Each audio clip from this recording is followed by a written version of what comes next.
Önerilen celseyi postuşu pasok soracağımdan elhamdülillahi rabbil alemin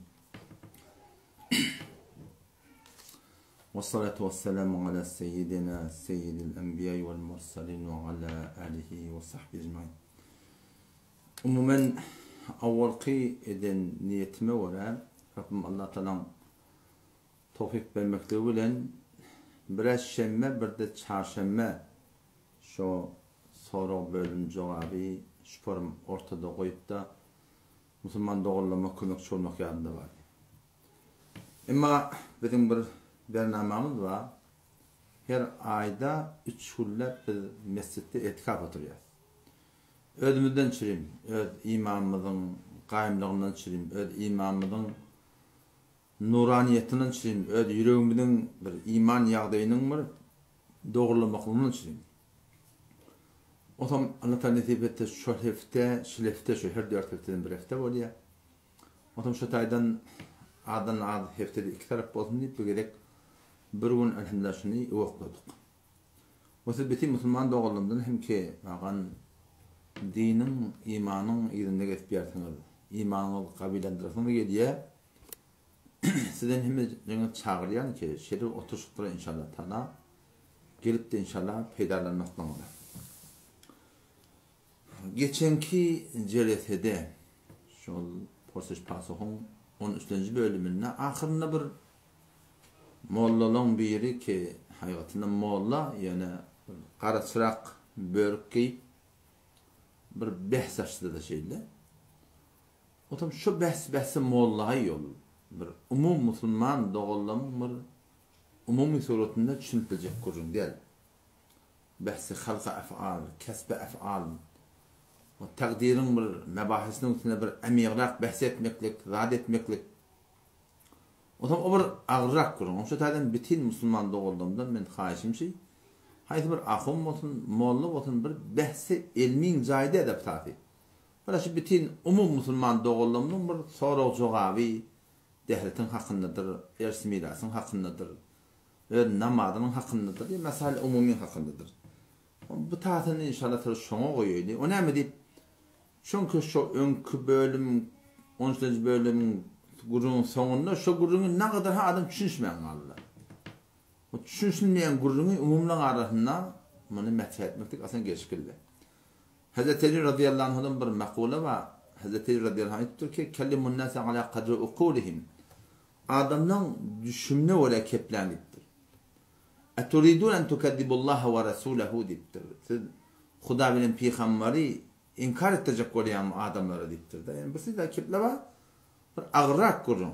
Bahsi takdiri yok. Ben o kurun edibili. Umum Müslüman doğulamında bir düşüner yalak yağdayını başardığımı onu açıklayıp verdim.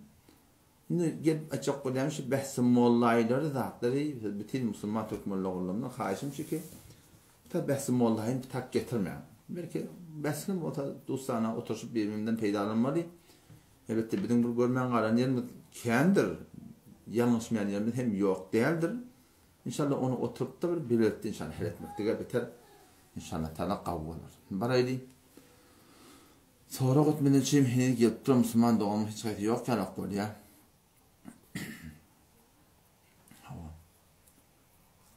Elime sonra çekip gelip duradım yok. Ama Allah Tebarek ve Teala tevfik versin hemmeceğim bir de. Yani kim bir Müslüman doğumlu geldi. Koruylu besin.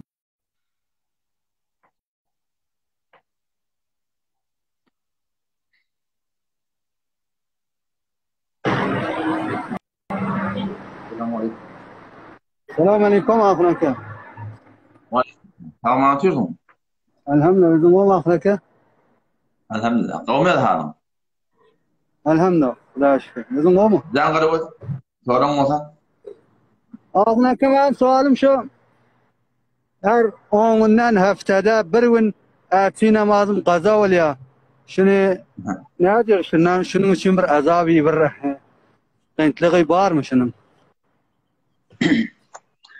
Yine Müslüman doğumlunun soran şey vaktliğin niye erti namazın diye kada oluyor diye. O zaman aya namazı kada etmeklik de bir azap var mı ya yok. Dikkat Müslümanlığının. Bir bolya sen yatıqqa alyarsın. Kullun yani bir ukun ağır oluptur. Yatıqqa al. Bilmeyipdirsin. Turunda gün noktur da biliyor musun? Gün noktur. Bunun işini de yengil. Ama sen yatıqqa almaklığına neçe sebep bolya.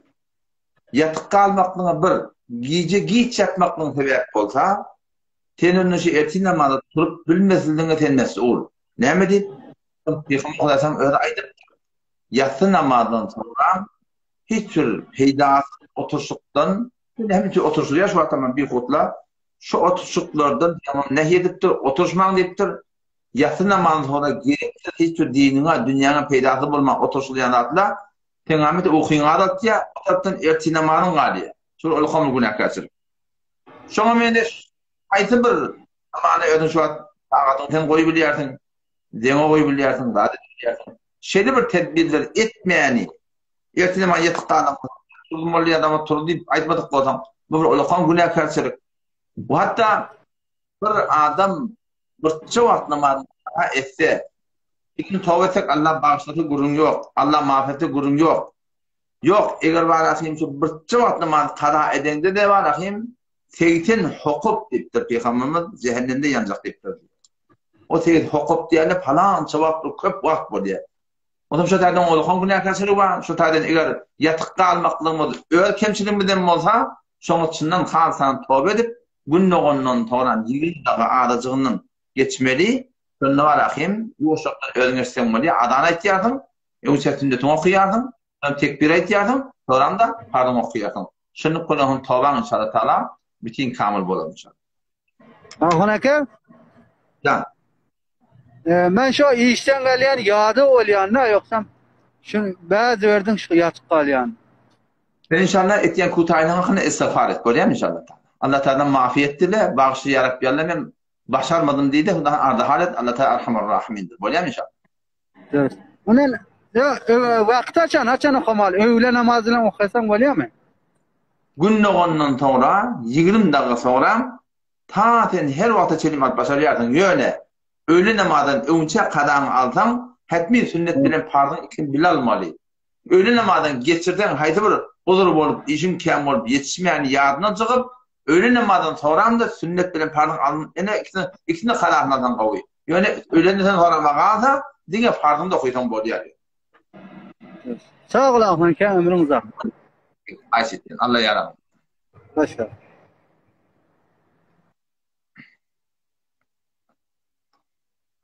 Käse oğlu bolýar da. Müslüman doguldum. Şunda sorap duran adyny näde bilýän?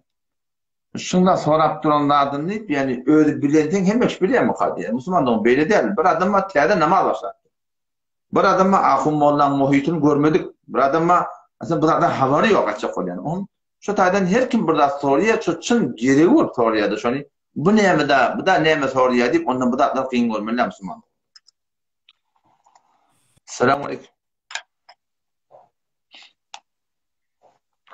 Gelecek yanak bolup bolmagy. Ha.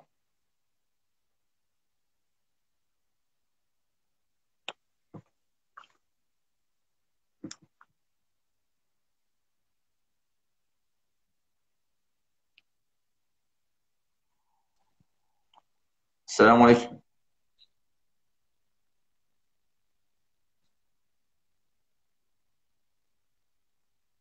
Müslüman internetin zayıf oluyor.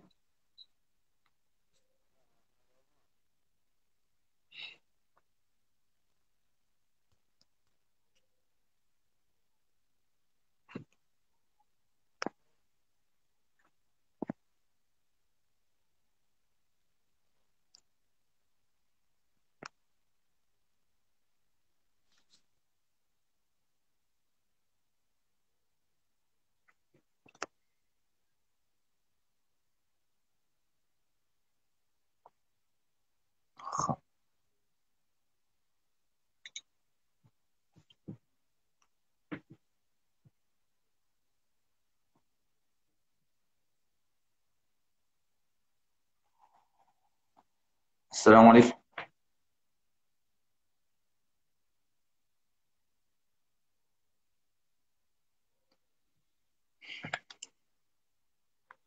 Bir de çıkmak gerek var bu gece. Esselamu Aleyküm. Arabadım ne ödüm görünüyor, ne sesin geliyor.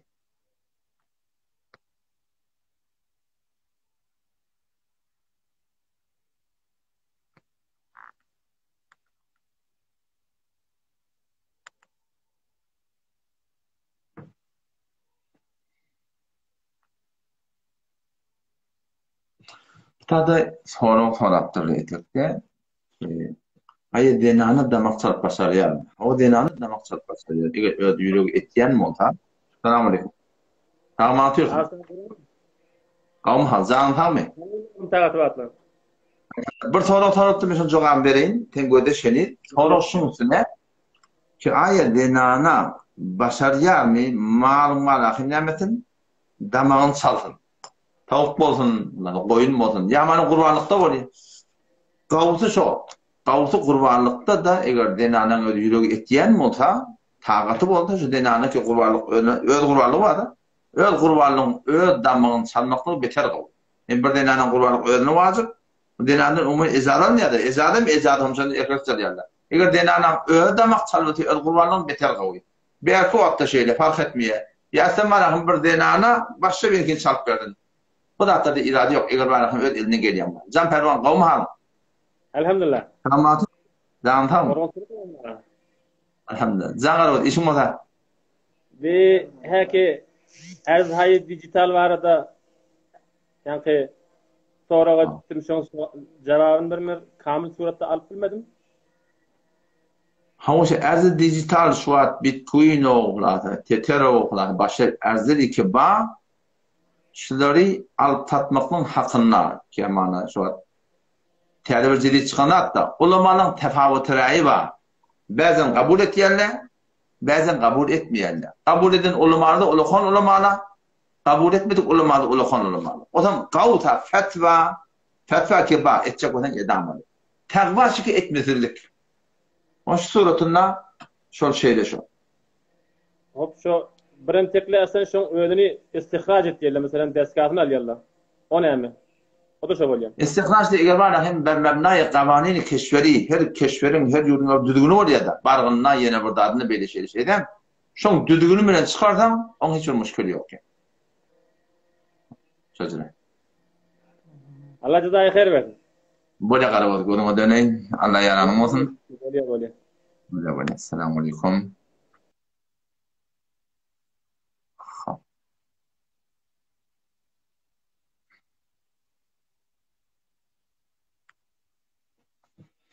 Yargı çağrılardan modeli adımda gelince Allah bir yerine cevap verileyim. Selamun Aleyküm. Selamun Aleyküm. Hani olan kavmin? Selamun Aleyküm. Sağma atıyorsun. Canın sağ mı? İnternetin zayıf oluyor. Gelir ben onu. Bir Müslüman doğumu gelince tekrarlayacak soru yöne soraptırlar. Tebessül ve istigatan farkını emrettir. Tebessül diyenleri Allah Teala yalvarılıyor. Hudaya sığınılıyor. Hudaydan dileniyor tebessül diyenler. O zaman Allah Teala kavvaliyadan araklanıyor. İnki ulukon tebessül etmeler ne mi? İmanın. Ya Allah men iman getirdim deyip imanına tebessül ediyor. Ya Esma-i Husna var. Allah'tan avdan tohunlukul adı var. Şu tohunlukul adı ne kadar başarıdan hemmene edip ya hem model ki başarıyan şunu aydıp Huday talak yalvarıyorsun. Ya Rabbi bellemesen Esma-i Husna'ya tebessül et yani. Ya da bir yerde başka muhtelif amallar var. Salavat-ı veriyen, namaz okuyan, sadaka veriyen. Hayır, yani ya Rabbi Allah meşru isteyene şivettim. Doğam kabul ettim. Şuna rahmet yani amalına tebessül et yani. Tebessül diyenlerde Huday'a sığınılıyor. Huday'a yalvarılıyor. Allah Teala çağırılıyor. İstigâtha deyip şu tarafa çağırılıyor. Ya Behvettin, ya Halet Nebi, ya Karahun Kaka, ya falani, ya Resulullah çağırıyorlar. Şu halatındaki daştan çağırılıyor. Onu tevessüllüyor Müslümanlar. Sonra istigâtha deyiliyor. Şu farkı şu Müslümanlar. Onun şu da tevessülle hiç müşkül yok. Evet de istigâthamı alemi gaybden Fakat Allah Teala'dan bulmalı.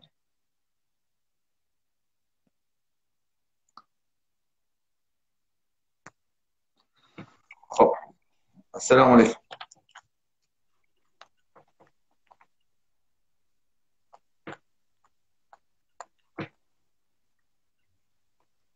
Esselamu Aleyküm.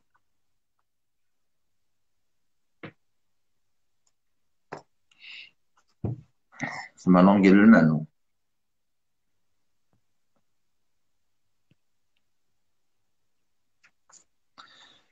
Müslüman doğum gediye çabra sabra deydi. Bir soru Müslüman doğum şu oldu. Ki qıcaq du tato raptırlar. Halal mi halal ya? Müslüman doğum koydum o da. Qıcaq bolsun, du tar bolsun, gitar bolsun. Aydım sağ bir kol şeriat boyunca hem Kur'an'ın hükmüne göre hem hadisin hükmüne göre hem mezhebin hükmüne göre bunun haramlığına hiçbir şek yok. Bu fakat mezhebi grubu Hanefi mezhebinde grubu değil. Kimi mezhepte doğru o mezhepte doğru değil. Derkol doğru da dedi. Dört mezhepte Müslüman doğan onun haramlığına hiçbir şek yok yani. Bazen hem Marafim Mahkum Şahir rahmetullahi aleyhin yankı kitabından da adından deli getiriyenlerle Mahkum Şahir rahmetullahi aleyhin fiilagi hormatı bir de biter koyuyor. Yani Mahkum Şahir rahmetullahi kitabı bir de şeriat kitabı, fıkh kitabı. O öyle makbul adam yani o kitabını verdi ne kadar zaten koşup durdu. Yani çünkü ki şahsi bir tabi ulu kolun bir var kümmette Murat'ta qadi. Belki şey dünyanın qaydan men avdan havarım yok. Şu Xudayın minneti şol yani Mahkum Şahir rahmetullahi aleyhin ve divanı Ahmet çekti var şontan var akın tahqiqini yapanlar. Şu her ki tazire töhbeti yaman diýmändir adamata dünya gelende bardy diýip şu şuur ortaga getirip durlar şey değil mi? Mahkumulak dedi. Şonu Murat'ta qari şu ustadı bozarlar aydypdyr ki şeyde bir zat qadim kunutqalarda yok. Berdim malahim bir teplenen daqdypdyr. Onşa da farazen eger Mahkum Şahir rahmetullahi aleyh öýde aýdanla otaşam diýär. Hakky şoň aýdanla ota, onu ne etmeli, onu edilmeli şey, şoň hakkında şu Müslüman alim doğanlar tahqiqi hata edipdir. Yanlış var sonra tahqiq edipdir. Onu İslam'ın kenara koymalı ama yamanlamalar etmeli diýen görüş. Esselamu Aleyküm. Bizi teoride. Tamam atıyorsun. Gorgonlar Almanla kuvat hakkında. Yaxşı mı ha? Gavu. Tanağım işim olsa. İşin ahunada bir adam dünyeden qaytmaqa diýenler. Ama Adını bölmek doğru bolýarmy? Bolmaýarmy? bunu geçen hepleri soradılar. Televizyon esmetik olmalı hava. Bir adam ölmeyke adamın bölüşmektik ama mal ve ihtiyar ve icazatı var. Yönü bölmekliğinde şeydip bir bölsün. Mal körfeyane kerrek bolýan bolsa, oňa bir mal hakrek bolýan bolsa, gyýyk ogul hemmesin rady etdin. Bu form bolmasın ki var ahim, izinden kine, kuduret, adawat, düşmançılık oğlanşanı ekip gitmedin. Hemmesin deňede birine kerrek bir adarak berse, hemmesin rady edip şu toratny var ahim bölsün. Hiç aýp yok, ejada var. Tamamat bana. Bolýa. Me yine miras. Tabii. Ha. Yani şimdi.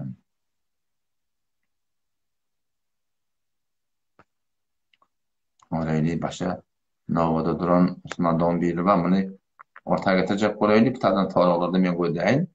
Vaktimizden peydalanır inşallah. Ta'ala. Hava. Bir tane de bir şol kadim kıbır tekrarı sonra o da.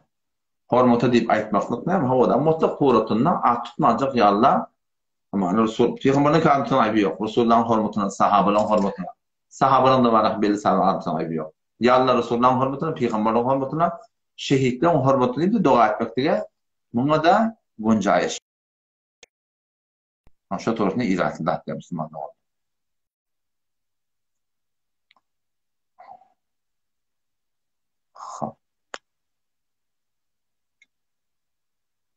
Görelim Müslümanlar bir gelebilir mi? Gelbilmeyen oldu. Müslüman doğum yer bir soru atıptır. Soru o şey ki can için bilen dua et diye. Siz canlı dua et diye. Ne duan kabul olmuyor diye. Müslüman doğum dikkat edin o da Doğan eğer kabul bolmaklığı şeraiti sende bolsa, mende bolsa. Doğan kabul bolmaklığı şeraiti inki muhimlar näme? Logman halal bol. Halal yiyen bolmaly. Logman halal bolmasa doğan kabul bolmaýar.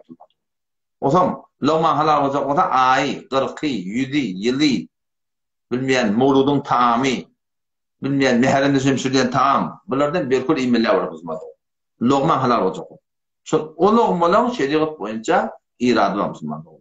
Odam logman halal bolup da sen doğa etdiýän adamda var. Şeriat boýunça doğru zat bolsa, onu şu doğa zerur kabul bolýar ýöne doğan kabul bolmagyň 3 manasy var.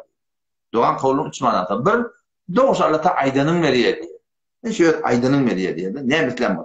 Ikinciden şu aydyp turanlardan sen maslahatyň näde diýär. Taňa Hudaý berdi, iri gomrahyýa barjak, iri teleka barjak. Sen hayrın şonu de diye Allah tebarek ve teala mun bermeyani onun yerine başka bir dap berýär ya başka belanın başına ayırıyor. Yoksa da belkul şunu vermeklik aslında daha salat ediyor Hudaý Taala. Bermeye diye mun kıyamata koyuyor. O hem erti kıyamet tuni peygamberime ettir. Vakti ki bir adam Allah tebarek ve teala yanına var ya, imanlı var ya, imanlı satışıyor. O zaman benden var da ne kadar hayır saati zayınla eden öz sogaplar yani eden doğalar var da kabul olmaktır. Şoň ýerine Hudaý tebarek we taala şoňa inelekem herkeden dogalym o dünyada taňa maslahat bolmady bermeklik indi teň marakim şu ejriňi padaşyny sogabyň bu dünýä goýduk diýip aýtýarlar diýe şonu benne imanly benne şu sogaplary görüp ardy ötdiýe diýe ey kaş kemen hiç bir dogan kabul bolmady diýip. Şeýle bilmekler. Pedan ya aydanyň berdiýe ya aydanyň ýerine ýetenem bela aýyrdyýe ya başga bir dap berdiýe ýoksa da marakim şonu kıyamet günü goýdum musulman. Oňa doga şu toratynda eger wajyda şeraýat bolsa, doğan kabul bolmagyny ýagdaý birde bolsa, Allah kabul etjek. Ýöne kabul bolmak näme? Ýa-da 3 manada bol.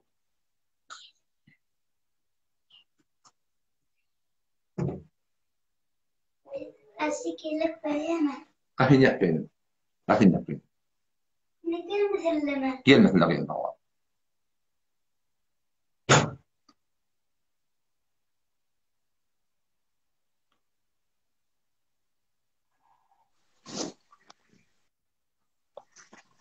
Selamun aleyküm. Selamun aleyküm. Assalamu alaikum, ahun näde ýagşymy galyň? Elhamdülillah. Salamatyň barmy? Harym Allah wata janyň sag däme? Sag elhamdülillah. Salam. Jan garap gawmerym. Hani bilinmi? Men bir läse göreýin seni. Ýüri gördüm hor duman göründü. Harjykör. O, ýalla edijak hemmi?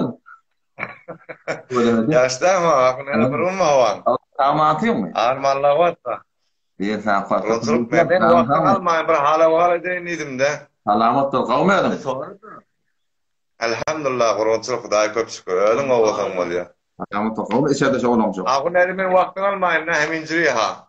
Bir hala walan çyň geldim de. Boldy. Salamat bol hoşallah ýa. Selamun aleyküm. Allah ýaramaň. Bu da sadece gördüm Müslüman da olmaz. Ha. Öyleydi. Müslüman da olmaz. Bunu sorattı. Yani yadıgıda sorattırlar. Yani heft heykelli bir dua var. Duayı genç açtı. Assalamu alaikum. Aleykümselam. Han olan kavmam. Burada zaten koydu şahla. Tamam geliyorsun. Bir duayı heft heykelli bir dua var. Duayı genç açtı. Şurada atlar yerler. Mevlana Muhammed Ömer Serbazi rahmetullah öyle fatavatında şu heft heykelli dualar sünnetten sabit değildir Müslüman doğum. O tane sünnet dualar var. Resulullah Aleyhisselatü Vesselam bize inheme dua öğrettir. Her bir yerdeydi. Şu sünnet dualar bilen bulmalı ve heft heykel yaman emelis dualar Müslüman doğum. Bu da sünnetten sabit değil. Bunları velev ki elfazı içinde kavda bolsa şunu okuyum ancak belki sünnet dualar yavaşmak kavda. Pervan kavmi hal. Hudaýa şükür, elhamdülillah hafızan gowmy halynda. Zamanı cantan mı? Gawul wagtynda. Kalkulatyýar. Näte oňşy Men tanıyan näme? tanýar han gaw tanýar. Näte oňşýarym?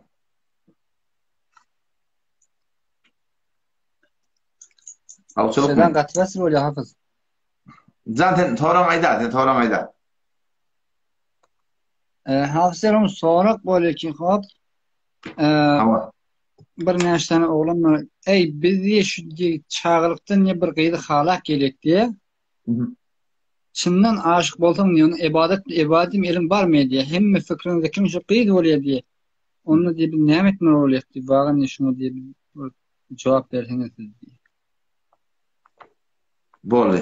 Musulmandan soragy şu edi. Bir musulman dogamy bir qyýdy gawurupdyr. O zaman gawurup dağwara sünküne giripdir. Sünkten negesi binerli de var. Gece hoşunda olmalı, gece günde de gece günde de hoşunda olmalı. O da şeyle kullen namazdan dağıttan gağdalı. Onu da musulman doğru da hayti bir musulman hayti bir yağdaya düşüp namazdan gağda şu musulmana şeytan musallat bolupdur. Şun Hudaý Tebarek da Kur'an'ın sırahatını aytýar. "Ve men yahşan zikir-rahman." Her kim Hudaýa ora bolmakdan yüde bolsa, şeriata ora bolmakdan yüde bolsa, näme üçin Hudaý nuqayyid lahu şeytan. Şeytan şoň musallat etýär. Onu olardan mekavaran hak etmeýärdi. Bir qyda aşyk bolup namazdan galyp beren bolsa, dünýäň uruşman namazdan galyp beren bolsa, haýty bir işe namazdan galyp beren bolsa, şu adam musulmana şeytan musallat bolupdyr, şeytan şoň goýmandy. Indi bir adam tövbe etmese başga ýoly ýok. O zaman iki değil oturup yalvarıp Allah Teala'nın tevfiklerini ya Rabbi Allah bana tevfik ver ki ben bana namazın başlayayım diye. Ona doğramda. Bir kavgörende şunu hepmin alacak deyip alat etmeli. Belki Peygamber Hudaýsan istihara deyip burada da öğrettir. Qiyid önlenecek alacak odan ya qiyid olup başı oğlana baracak odan avla maslahat asmani kavmi, dindar mi, din hüyer mi, halal hor mi? Bu kavlu belli bolandan sonra İkrikat nefin namazı istihara işin Hudaýa almalı. Hayır bolsa uğurgan gider, şer bolsa uğurqmaya, bir adam artýan, iki adam artýan bolmaýany, ondan gewren çekler. Odan bilen aýtýan adamyň hakka şeytan musallat bolur kardeş. Hudaý Teala nejat bersin yani, işe waraty gynýaty. Doğru. Diyeceğim ahunay bu diye ki mesela meni Hudaýa garşy känse edeni gitjek diýip diýme başaramak diýip fikrim şu qyýdy. Namaz okuyun Romusya da Romusya Kur'an okuyun Romusya diye bunu näme etmeli bolýar? Ol awwaldan gawşak bilmişdir, diýämi? Awwal gawşakmışdyk. Bu gynäpetine bolupdyr, hakda şeytan mene apdyrsyny. İki şette inşallah gawwalar. Bir dua etsin, Allah'ın tawfik dilesin. Bir de gawa adamdan ýanyna barsın. Dindar adamdan ýanyna barsın. Ýani işte ertesi 3. cemaatlerle yani mescide ve etkaba ihtiýaç eder. Gezin bir ýalakly adamyň ýanyna bolsun, bir onu koň. O da inşallah Teala kän iman düzeler. İnşallah bu da atlanın muhabbet yüreğine inşallah ayrışa gider inşallah. Yolu şu. Dua etmeli, o adamla, dindar adamla bilen gelmeli. Çok bereketli inşallah düzelir. Oldu mu inşallah? Oldu. Allah yaranım olsun. Oldu. Aleyhisselam. Ha. Burayı pervandan bir yerini koyayım. Yeni bir soru ştarda ki labası kar iyi şey maşhur namaz okumakını yapalım. Bakır Müslüman olmadı. Allah Tebarek ve Teala Kur'an'na selamun aleyküm. Tamam atıyor. Yaşma sen burada soru cevap vereyim bir gödüşem. Soru şunu ki labası kar ve namaz okumaklı. İyi şey maşhur namaz okumaklı. Allah Tebarek ve Teala Kur'an'na hukmuşu ki ve hudu zinetekum ande kulli mesciddir. Her ibadette avudan dağıttan giymelidir. Hanefi mezhep boyunca Allah milletini rahmetullahi yazıptır ki namazda duracak olanda ol bir puşiş, ol bir don, ol bir ilmaşın durmalı ki mimanın evinden malakın çıkmakla utanmalı. Ya mimansılık ihtiyardın. Şu mimansılık doğanının namazda kıymalı. Başarıda yaptı. Yani doğrusu şey. Şimdi o bir vat. Sen malakın labas işe ilmaşın var. Çıkarmana da etmene bir yağdayın yok bota, başka ilmaşın yok bota. Sonra mesela yağdayına bota, onun namaz geçirmeli diyen günün yok. Şöyle ilmaşıran hetmin namazını okuymalı. Yani başka namaz ilmaşın bağ bota, ilmaş çıkarman bir dağı işan, bir dağı. Buna bir minut, bir dağı vaktar ya, sana ilmaş çarşıya yok, namazını okuymalı. İlm tercih ilmaşın bolup durup da var akım. Tercih ilmaş giymenlik, iş ilmaşın namazını okuymaklık, min mikrosuru var, günahkarsırı var, bunu etmeliler. Ama kulle başarmanlar mı yaltaçılık ettirdin. Namazını okuyup durun ama namazını dersin. Boktu Müslümanda oğlum. Yani Hudaý Teala'nın baba kavuriyen namaz der. Can pervan kavmi hanım. Tamam atıyorsun. Ayda sen sorumuz Ayda. Azahu. Dedin gelmen mi? Sen dedin 7 yaşı var Ayda. Sen dedin 7 yaşı var. Selamun aleyküm. İnternetin gavden. Senin var ya mı? Ne dedin gece ayda? Azakun biz çalusa gidiyek. Şu namaz çekeste nedir oluyor, nedir okuyum ol biz şu mal çalusa gidiyek işte. Çalusa ne açın ediyorsun? Namaz çekeste. Çalusa ne açın ediyorsun? Ne açın ediyorsun çalusa? Nedir? Pardı nedir? Akşam nedir? Şuna itti ver bana. Çalusa ne açın ediyorsun? Sesin gelmeye. Çalusa ne açın ediyorsun çalusa? Ay şu 10 gün, 15 gün, 20 gün, anırsa 20 gün ne? Şöyle. Dikkat edin de Müslüman doğum sonra şey. Bir de işlemene ihtiyacı. Çalusa adına. Haydi bir yerden işlemene gitsin. O zaman sen öyümüzden, ya şehrinizden, ya oğlanının daşçılarını çıkıp uğrayarsın. Şu da varyantede musafir hesap koyacağım o zaman. Musafir hesap koyacak olan ne kadar vakit alıyor? Ne kadar kaç kilometre olmalı? Türk mesela fetvasına teyit 2 kilometre.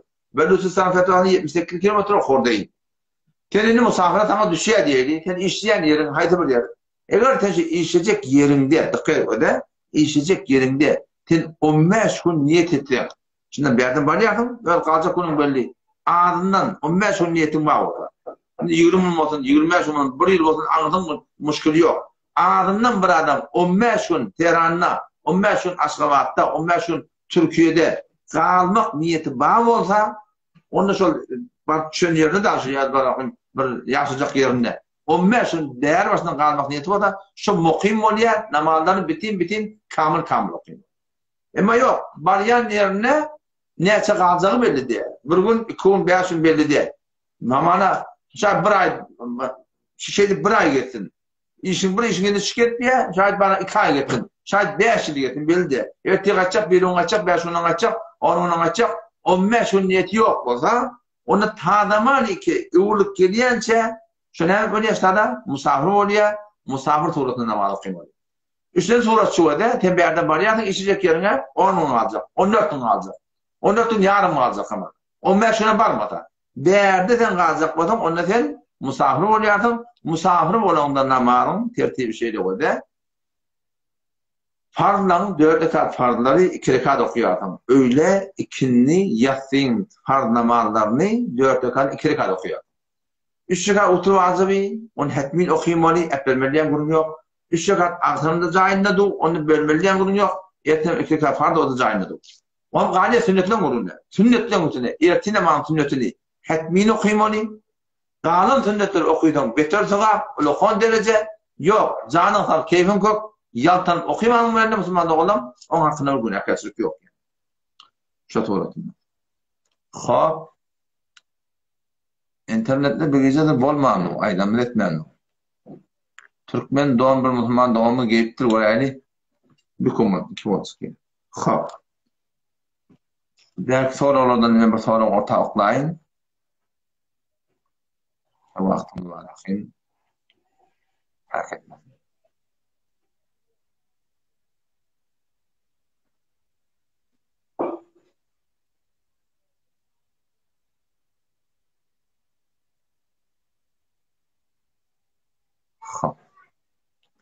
Bunu Müslüman doğumu sonra yaptırır ki Allah Tebarek ve Teala'nın sıfatı kadim. Yani bir zati ki Allah Teala ezelden bağımsızlık iptidatı yok. Ebediyete demeli intihatı yok. O zaman kadim Allah Tebarek ve Teala'nın sıfatı. O zaman ne yapar Musa Aleyhisselam ki hadis verdi devlettir, keplettir diye. Bunun için Müslüman doğulam Allah Tebarek ve Teala öz kudreti bilen öz mahlukuna keplemeklik ona hiçbir dakika Müslüman doğulam. Fırkıyla Allah Tebarek ve Teala. Ve aleykümselam. Tamam atıyorsun. Yaşım hakkım. Canın tanım. Tesirim görünmüyor. Ayıp yok. Senin yaşın diye ayda. Usta bir sağlım mı attı? Bir kidenişin mamule mi öğretti? Hava? Şu vaat bir neske mamule etken da. Mamulanı 3 taraftan aylayan, onu doğrulayan. O zaman başka birini meselen diye, aga men de bir pul jadım ma diye şu mamulanı koş diye. Hop. O zaman men nesini bilýän näde hamana? Hop. Ha men şu taýda şoňa diýmegim dogry bolýar, aga sen menden bir sude sabit bir suud menne allydyr. On puluny şu mamula goşýan, şu dogry mamulamy goşýan şu tarafyň puluny. Hamana meselen sen näme men falança pulum ma diýen, men şu pulum işlet diýen. Hop.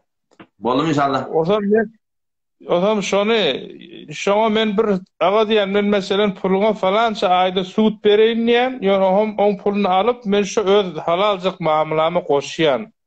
Men ondan näme peýda göreýin, o men öz hunerim men özümki meselen. Düşündirip bildimmi? Düşündim hadi. Kulak asın ne? Tağlan jogap berin inşallah. Musulman da onun soragşy. Amana aga sermayeti var. Alu satu etdiye. Kaptanın burada olsa sermayeti var. Muňa sermayetini managy muňa berýär ki sen alu satugy mende managy goş. Mamulat ýamama kaptany mende saldyýar. O zaman bu musulman dogabız o dostundan mamulat etmesi sermaye alýar. Ýöne ona belli bir suud belli. Ýa-ni 50 milyon veripdir, aga sen aýda menden 5 milyonyň al. 2 aýdan hamana 7 milyonyň alyp şol kıymat çoň berdi. Aýa surat dogrymy ýa dogrydan ýok musulman dogry. Sen bet ýanlaryň aslan dogry der. Şol wagty bir adam gelýär, sen sermaýaňa sermaýany goşýar, we ikiňiz bilirdi şo wagty bir satyn alma bolýardyňyz, muňa diýelim muzaribet. Muzaribet diýilýän zatda senin wagty 6 doňgyň, 7 doňgyň on hetabyna 2 doňgyň hetabyna 3 doňgyň hetabyna deň ortak bol fark etmeýär. Her kim sermaýany görä ortada wagty doňk başlar alarlar. Ýöne peýda dererini ortak bolmaly. İnkide tadı gelýär, o pulny alýarsyň, oňa sen bir mudda berýärsiň, hem mamula ýok, zat ýok. Sene en şon pulunu utuna bulacak bir adam oluyor. Şimdi bilemet ya da. Sen şon pulunu utuna bulacak bir adam oluyorsun, o sen bunu doğru de. Her kim ten mamulan kaptandan, ten sermayan kaptandan gelip pul koşup da varahim, ten mamulan koşacak o da, bana diyelim muzarabat, ten ştada varahim şun peyda değerine şerik bolma oluyor. Yok tam doğru der misin? Awol edigli mamula da şu, mesela bir edigli mamula var, men şon pulun şoňa hesabına vurýan. Edigli mamula bolsa, sen şon 2 doňgyň, 2 doňgyň şoňa geçir, peýda eder ortada ortak bolma bolýar. Ýokam dogry der.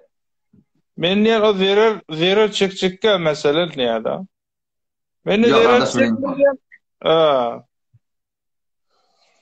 Hayır, hoş. Yok, senin atmayışın bana dogry der. Ejazat yok. Yine bir sualım var. Şu an bir neske mamule etdirdiň da. Mesela bir zady alypdyr, algyly bagan mamule edigli. Indi 3 defa aýlanmaly şu dogry mamule neske etjek bolsaň. Hawa. O zaman sen 3 defeden bende hoda aýlagly ýöne ben puli neferi sebumi vermeli. Neferi sebumdan ben nägt satyn alyp bir tarafa neske vermeli, dogrymy? Ha. Indi bir donk bolar falan. O zaman ýene bir mowret bolýar. O ham şu mamule şeýle aýlagly ýöne bir bende hoda meselen şu mamule ki meselen bir maşina alýar. Maşina çek beripdir. Mamule edipdir, çek beripdir. Özü. Ama men meselen şu çek beren neske alan zadyny o tarapdan men nägt alýan, o ham maňa neske berýän. Aýa men şu puly o tarafa goýmalymy ýa çekin doldursam, şu çeki de o tarafa berýärler. Derhal surat o taraf alýar şonu. Neferi sebum alýar. Şu çekin doldursam dogry bolýarmy? Gurrun bırak çoluşdy. Arhan düşünmän galdım. Sen toran hususy diýen uragma bolýar. Ya da tamam. Tanıydın mı? Dedim beter aşina tanımadım. Fereydun Nezer. O yalla söylemeden. Bu anda görmeden. Toran bir diýen uragma bolýar. Gayrat et. Onunla kematnan baýa. Allah kuwat bersin. Bolýar.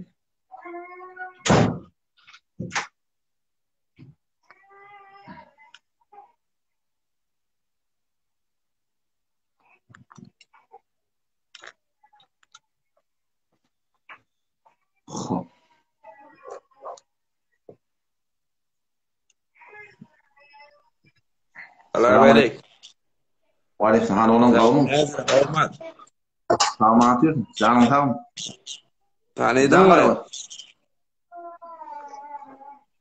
Yok galiba başta tanımadım. Mennan. Abdülmennan mı? O dem var. Tamam atıyor mu? Hürmetim bir ay hala valideylidim. Abdülmennan Golcay'ı şeyden mi? Canım tamam mı? O ganimet o demedin. O mu geçtiğin yerden? O ganimet o. Kuda Boya ne neden? Allah yaranım olsun. Allah kuat ben şey diye. Boya kurban. Boya. Degen nereden? Selamun aleyküm.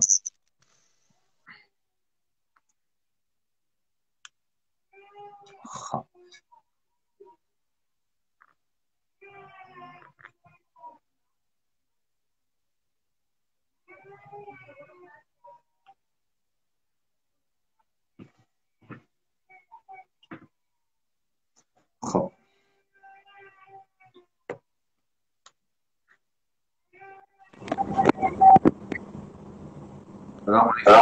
سلام علیکم استاد عزیز جناب حافظی علمه خوب هستین انشالله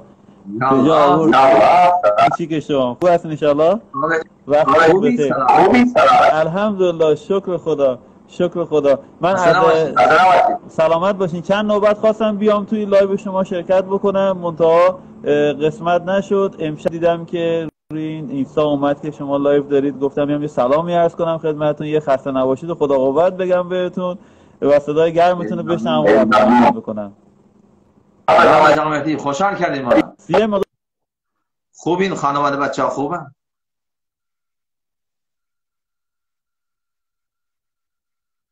سعادت این ندارم از کلاس‌های از جلسات لایو شما استفاده بکنم خب چون زبان ترکمنی وارد نیستم و متوجه نمیشم ولی خب همینقدری که روی ماهتون رو میبینم تو این لایوها و سلامت صحتتون رو میبینم خدا رو شکر میکنم و خوشحال میشم خیلی آمدید انشالله همچنین حالا امشب که ما وقتتون رو گرفتیم خواهش که دارم یک جمله در باب نصیحت یا در باب این که ما خلاصه به یاد خدا باشیم در این لحظه برای من بگید که ما هم دلمون روشن بشه بله آقای مهدی برای اینکه در این جای خاصی اختلافات مستقیمی که فاطمه ما دعا برای اون صراط مستقیم خیلی ضروریه انسان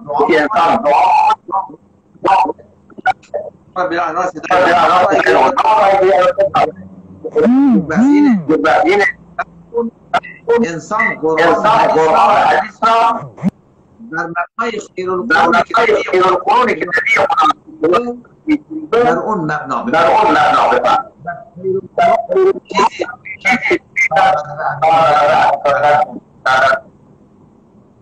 انشاءالله اگه ما دو چیز داشته باشیم یک دعا کردن دو قرآن حدیث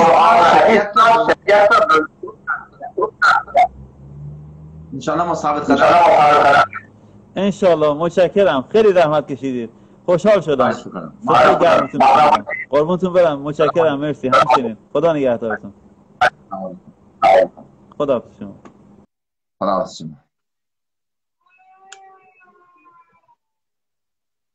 بله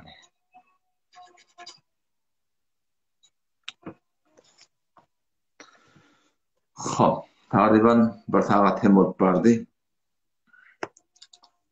Müslümanlığın hem bir tarafdır ki Allah Teala ve Teala la yukellifullahu nefsen illa vus'aha diye. Yani her kimin takatına göre Allah Teala teklif ettiği diye bayttığı ne mi diye bayttığı? Manası ne mi? La yukellifullahu nefsen illa vus'aha. Allah Teala her kimin göre yağdayına göre teklif ettiği. Yani bir adamı ki şu an ayağı paytık cihada gitmektik onun hüküm değil. Bir adamı ki mali yok ona hacca gitmeklik boyunda farz değil. Bir adam ki mali yok, ona zekat vermeklik farz değil. Bir adam ki tabanayeti yok, namaz zamata gitmeklik vagan mezul. Ol varahim suratından, ona varahim bir hüküm değil. Yok, vesveseler geliyor yüreğime. Yok, bu gümeller geliyor. Getirecek yakın ödelinde de. Onun da hakkında bizi Hudaytla tutmuyor. Vesveseler iki oluyor, yürekte geliyor, yok, hatta Allah Teala oturar hem mağfiret çekti baktı. Diğer kul mana ayetçi ki şu ayetin manası ki haytı bir yağdı ki Huda Teala oturar bir beriptir. Şu beren nadının gıbalını bilden nemsiye bendigi istiye namazın hakkında, aradan hakkında, hacın hakkında haytı bir yağdı olsun. Ol burada aklı ki insanın gayri ihtiyari varet bu diye Vosvizlerin hakkında da onun hakkında Huda Teala bizi tutacak diye tamamen kelime bir şu böyle Vosvizlerin uğruna gitti amel etmedik Müslüman doğru. Ona göre kella. Ardiyene bir soratım idinna. Deyiptir ki qava adamdan işleri kıyınçılık yani yani. Telek adamlar biraz namaz yok, dehret yok, zikir yok, namaz zamat yok. Zahri iş olmayan ya Rab. Böyle ki namazlı dehretli o diye şformaya kıyınçılıkta diye. O ne yapalım bu diye. Dikkat Müslüman o da. Muallim, muallim kimden imtihan ya? Kelafın içindeki adamlardan, medetin içindeki adamlardan imtihan alıyor. O dışarıda kefir adamdan imtihan almıyor. Onların muallimin işi yok. Bela teşbih Allah Tebarek ve Teala da ol bir bendeleri ki onun yüzü vurupturlar. Namaz bile dehep işleri yok, şeriat işleri yok. Onu Huda Teala halına uyguluyor. İstese Huda Teala dünyanın biraya olur. Ama tehlike medetin içine gittirdin. Çarşıbı gittirdin. Şeriatı gittirdin. Şimdi işte sana kan gıysırok diyorlar. Durup bileyim ya durup bilmeyeyim mi? Sımpatçının bilen mi? Ya dilin ucu bilen mi? Şu dağıtlar Müslüman da oğlum. Şu kıyınçılıkta ne ölçüleyim? Şu dağıtlar belli etmeden ölçüleyim. O zaman şu da Müslümanın zendigiyetinde hem işe dağıram diyelenlik var. Hadiste göre Peygamber Aleyhisselam aydıptır. Münafık adam deyiptir. Münafık adam. Adı Müslüman. Hiç din diyeme iş yok. Her gerisi diyemene Müslüman deyip. Onlar darakta ser hem işe koyuyor dediptir. Hem işe koyuyor. Hem işe koyuyor da yağ bilen, kış bilen, güy bilen hesap iş yok. Hatta aşağında bir şiire dörek diye aşağında otel çıkaran aklı oldu. Ama münafık adam Peygamber'in şunu ediptir. Hesap olanak, afet degenak. Yap yaşamak diye hatsat azal paltası düğüne gelip tarif edecek bir tova bir iman edecek olan adamlar. Ama imanlı adamlar Peygamber'in onları arpa buğday yalıkta attırmayın dediktir. Arpa buğday o çıkacak olsa ot, tağı kışarttı, toğla kışarttı, yelli gelin kışarttı, afet deyipti, yeni bırak deyipti. Ta ki ötüp de var afişat uğratından bir meyvesi bir arpa buğday olayansa, amma geliyansa ne kadar had ehmetler var. Ki imanlı adam arpa buğday mı da Peygamber'in ne kadar kıyınçılık geliyor başa, naratiler geliyor. O şu da Allah hakkı Müslüman'da olan sabit kadam durmak gerek yani. Kaim durmak gerek. Kıyınçılık, imtihan, naratiler. O bir adamın için ki iddiai imanı var. مَا كَانَ اللّٰهُ لِذَا الْمُؤْمِنِينَ عَلَى مَا أَنْتُمْ عَلَيْهِ Allah Teala diye bu formüler Huda Teala imanlı adamın öyle haline koysun. Hatta yemizel habite minet tayyib. Tam muhlis kim, münafık kim diye. Huda Teala faydalayacak dedi Müslüman'da oğlum. O zaman şu da şu kıyınçılıklarda aktar ne mi? Şu adamlar değil, faydamadan süreyim. Olur ki Huda'nın gözünden çıktırlar, şeriat dini işleri yok. Onlar Huda Teala öyle haline koyuptur. Dünyanın orası bir aya, ama Huda Teala ona söylediği değil. Belki Huda Teala'nın gözünden düştüğü Huda Teala.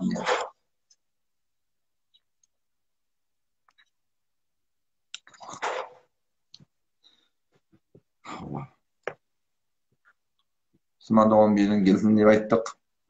Belki sorumlularını burada koydayin. Hava seda oku ne deyip doğru etiyatın. Menim de derdi öyle. Assalamu alaikum. Selamun aleyküm ahunede. Aleyküm selam. Sağ mı atıyorsun? Canın sağ mı?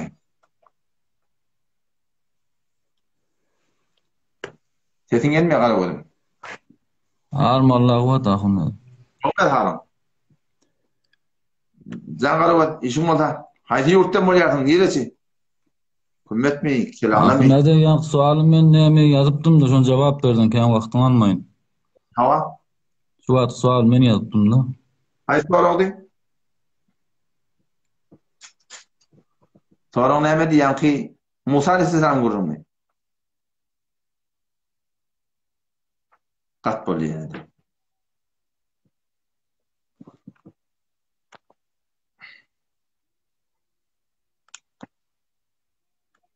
Bizim Türkmen ile arasında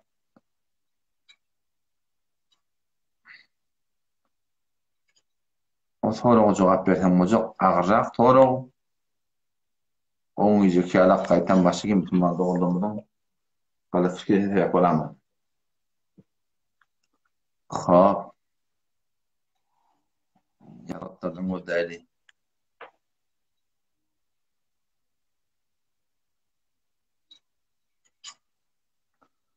Yani yakınlıkta bir cavan oğlunun biri Mevlana Muhammed Ömer Serbazi rahmetullahi aleyhi bir kitabı var. Aya bimariha musri hastalığı bir kitapçı var. Yani milislikte de yokoşukluk var mı ya yok.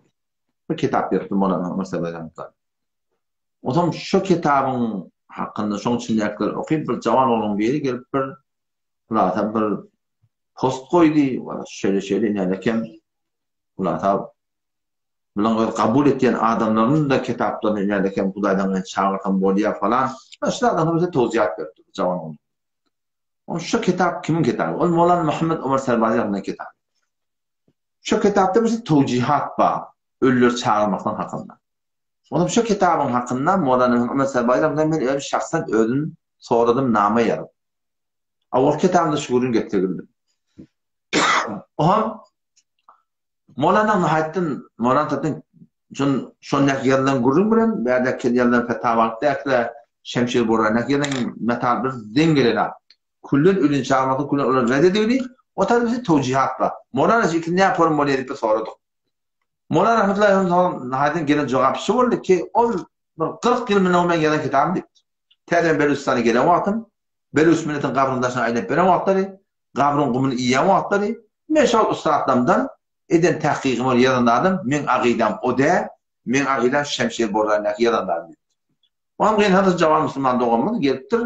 Ve tahkikinin kamil bolmadığından şu bir kitap yazılıptır. Şoňa göre oradan malahın bir sürü galat fikirler gen hafta şu cavan Müslüman doğumu sebep boldu gen. O kitabın gurunu baştan yap Müslüman doğumlamış şu. Bir gelecek yanık bolu gelmedi. Yani yol mahali yazı deyiptir. O sırrı görelim barmaka. Berdeklerden haralı vedayli.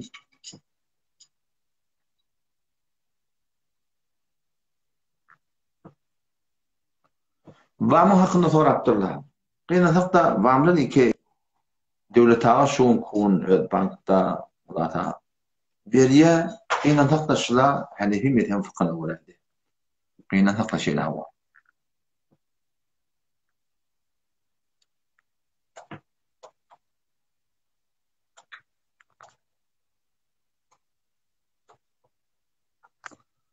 O baştaki birinci cevabım hakkında yeni biraz soraptırdı ki bir adam öğle namazdan evunçak erti namazdan qada ottur qadan alsa hava öğle namazdan evunçak hatmi sünnetini okuydan farzını okuydan. Eğer hayti bir yanlışlık bilen, yaltalık bilen, hayti bir iş olup öğle namazdan sonra ama o erti namazdan qadağını yine de sünnet bilen farzın qadağından talı.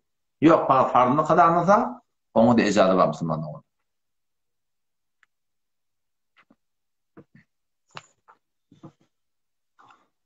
Vaxtımız hemen Müslümanlar bort bardı. İnşallah erti bundan beri musafir diyen yalak tiyarlık görmün inşallah Taala kabul etsin. Ahir Müslümanlar bir göreyin, gelebildiğim ve gelebildiğine akmayın.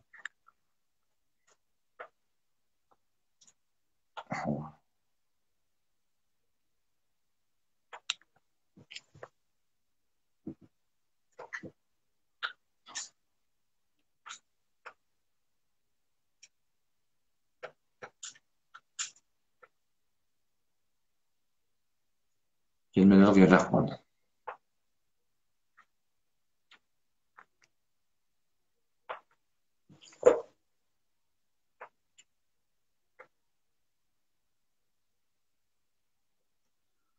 Müslüman oğlum, Allah Tebarek ve Teala aydınların gururları ve salih kabul etsin.